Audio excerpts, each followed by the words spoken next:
So I prefer to start the circuit at the beginning of this straight, because then it kind of gives me a bit of a run up so I can build some speed and build some momentum early on.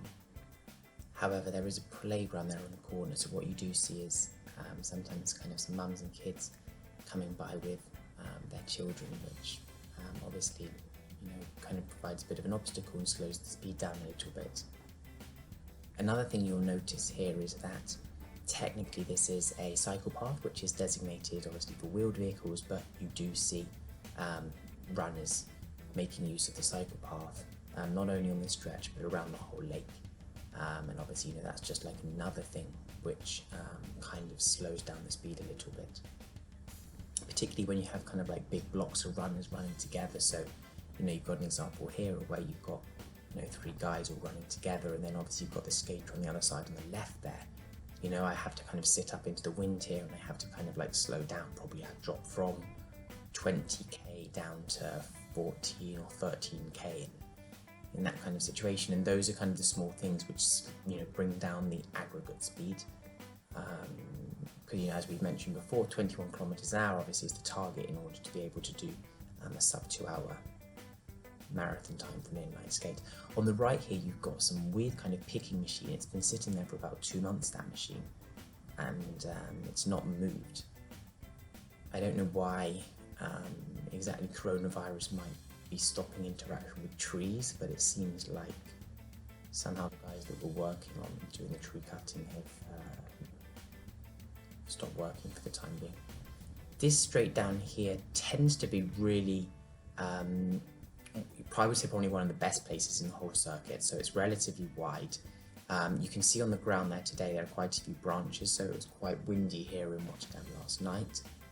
And the problem about this is it means that obviously you can't properly do full leg extension at times, because what would happen obviously if you're fully extended on the leg and then you get a branch or a twig caught in the wheels, if you're on one of the blades and about to obviously kind of do the weight transfer to the other blade, and then you get something caught in the wheel and it kind of jams up that wheel, and you lose the the momentum or the forward movement on that wheel, instantly it could almost kind of bring you to the ground. So when there's nothing on the ground, this is a really nice place to skate. It's still a nice place to skate today, but yeah, just like a little bit nasty underskate, I would say.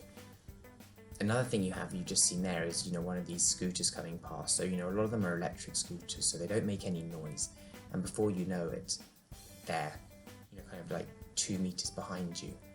And particularly when I was starting out skating, I absolutely hated having those kind of skaters coming up behind me, but I guess it'd be fair to say that I'm not so worried by such things these days. On the right there, that row, this kind of row of houses, this is actually on the south of the lake, so these are the houses which are kind of closest to Rotterdam city centre, so tend to be relatively expensive houses. I'm not sure why I'm telling you that. I think maybe I'm sometimes imagining when I'm skating past there that they might be kind of staring out their windows thinking, oh, that guy looks good, he's pretty fast. This little bridge that you come over here, so you can see you've got almost like a bit of an irrigation channel or a drainage channel there. It doesn't look like much, but actually that's a really horrible one to step over, because obviously you're going uphill and you've then got the irrigation channel. It can kind of like take your balance away from you a little bit. As I was mentioning, a huge amount of wind last night. You can really see it underfoot here, or under skate I should say. It's pulled down a lot of leaves from the trees. As I was mentioning, I think one of the downsides of this obviously is you can't feel confident necessarily doing proper full leg extension at times because you're worried about a branch getting into it. I would say a second downside of this is the leaves make things a little bit slippery as well. So when you're kind of extending to the end of the stroke, you don't necessarily feel 100% confident about doing that because you're worried the skate might slip out from underneath you. I also think that on this kind of particular section of the park here as well, it looks quite nice, but actually it's really narrow. What this means is that kind of grey channel which you can see on the right there, which is sitting between the the pink cycle lane and the cobbles, is slightly raised, so it means that if you do the leg extension on the right skate, then you can kind of like knock against it and it can push you off balance slightly. Quite funny, these cobbles here on the right, you know, because sometimes when I'm on my bicycle, what I like to do is jump onto those cobbles and imagine that, you know, I'm at Ron van Vlaanderen, Tour of Flanders or Paris-Roubaix or something like that. And all the locals look at me and they're just like, what is this guy doing? Like, can you not see that there's a cycle path right here? But, you know, life in Netherlands, you have to find these small ways of making things interesting sometimes. Talking about life in Netherlands, well, it wouldn't be life in Netherlands without a windmill. So you've got a couple of windmills here on the left. These windmills were actually built in 1960, I think, or 1965, I think I saw when I was coming past them the other day. Now, why would you build a windmill in 1965? I mean, come on, guys. We had electricity in 1965. You don't need to use the wind to grind your flour anymore. But these two windmills are kind of, let's say, the kind of the symbols of the eastern side of Rotterdam Lake. Well, there's an electric scooter which had just pushed past me, so that girl has definitely discovered 21st century technology. So these scooters are quite interesting, right? Because I know this company. I've ridden these scooters myself in the past. Their top speed is 28 kilometers an hour, and you know, think about what we were talking about earlier. How important it is that I'm able to go at 21 kilometers an hour average in order to, you know, to get under 2 hours for the marathon. So if you think about it from that perspective, you know, every time I see one of those Felix, those green scooters coming past me, and I know they're going at 28 kilometers an hour, I'm thinking, you know, for every 4 meters which they cover, I have to cover 3 meters, you know, in order to make sure that I'm going at 21 kilometers an hour, average, just average.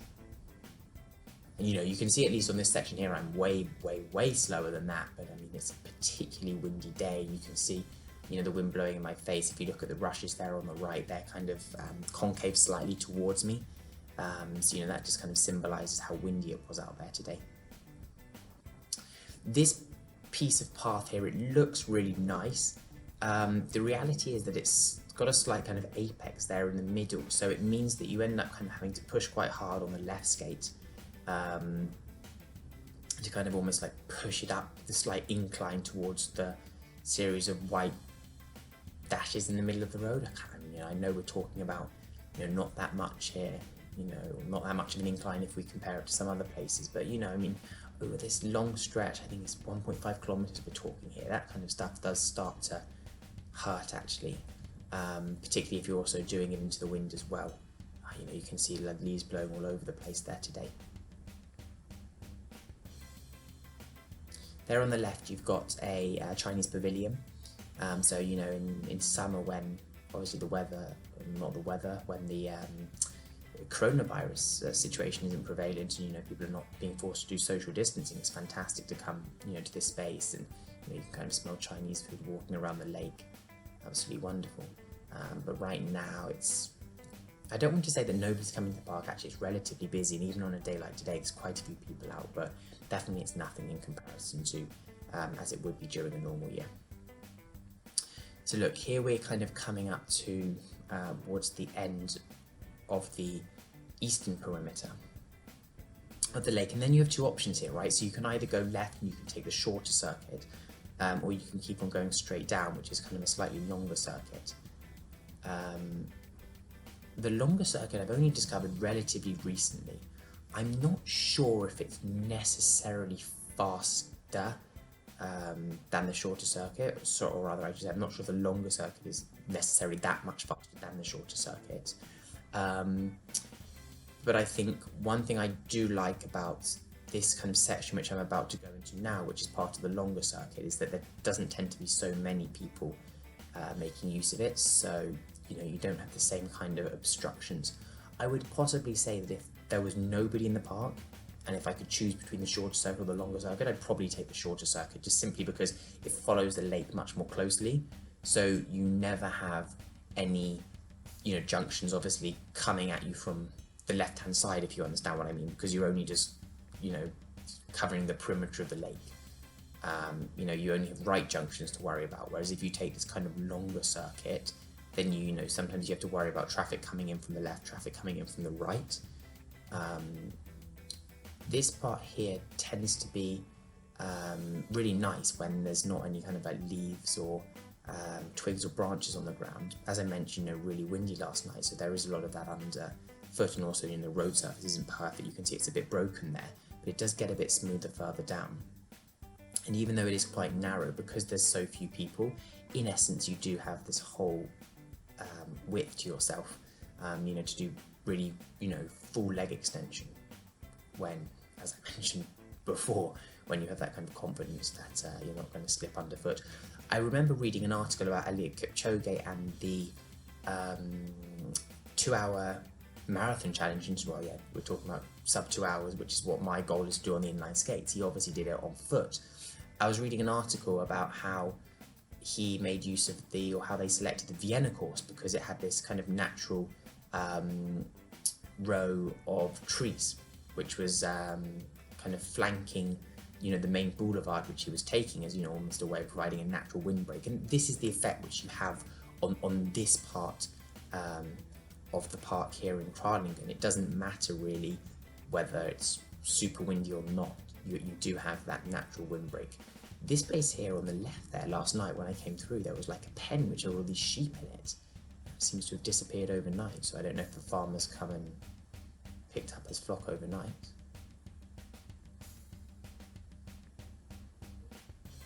Yeah, I mean, you do have a few people. You tend to have maybe some of the kind of older Rotterdam residents pottering around on their bicycles and enjoying Rotterdam Park. But yeah, relatively clear through here.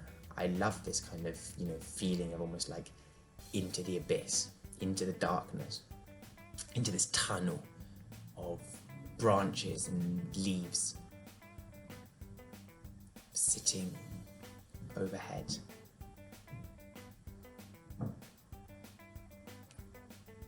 And then you can see the sun, breaking a little bit through the trees there. I didn't notice that so brightly when I was skating through earlier. I think probably I had my eyes almost a little bit more down on the ground. I wasn't necessarily looking up into the trees so much, but you do really notice it now.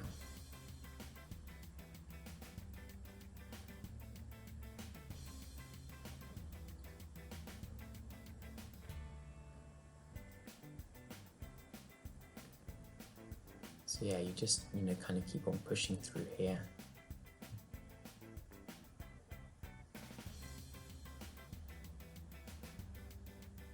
Not sure what that person on the right is doing. Looks like maybe they've just been to the toilet or something in the bushes there.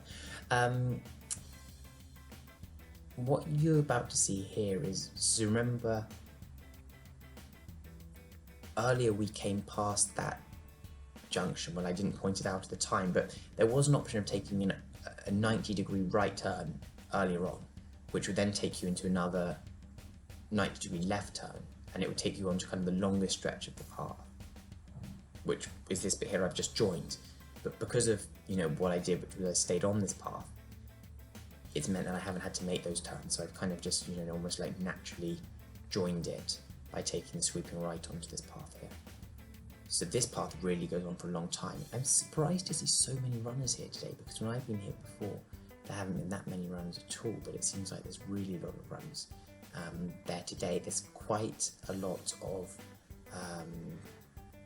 building on the north side of the lake, so we're kind of on the north side of the lake now. There's a lot of building complexes here, so it's possible that a lot of these people are kind of coming up for their evening jog.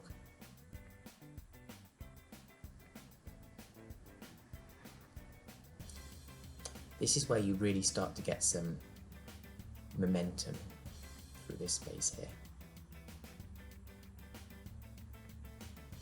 My head's tilting a little bit from side to side, but this is good that it's moving like this, because what this is showing is I'm really having that kind of weight transfer. So I'm transferring from this is left onto right, left, right, and I think I'm gliding here probably slightly more with my left skate, just because I happen to be in the right channel.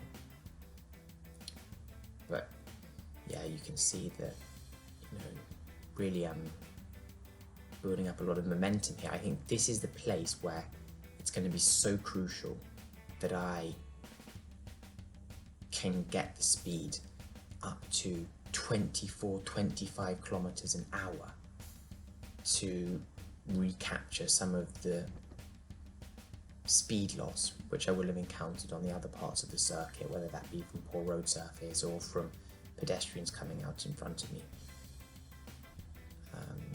So yeah, I mean, absolutely, this stretch here is a real kind of up elevator on speed accretion versus other sections of the path around the lake. And you can see all the time here that it's kind of, you know, following this almost this kind of like slightly left turning profile.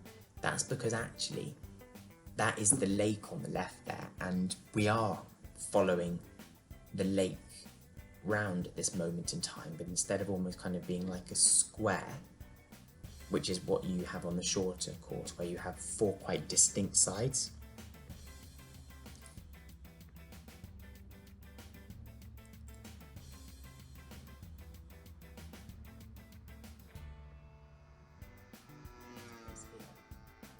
You don't actually have those 4 distinct sides.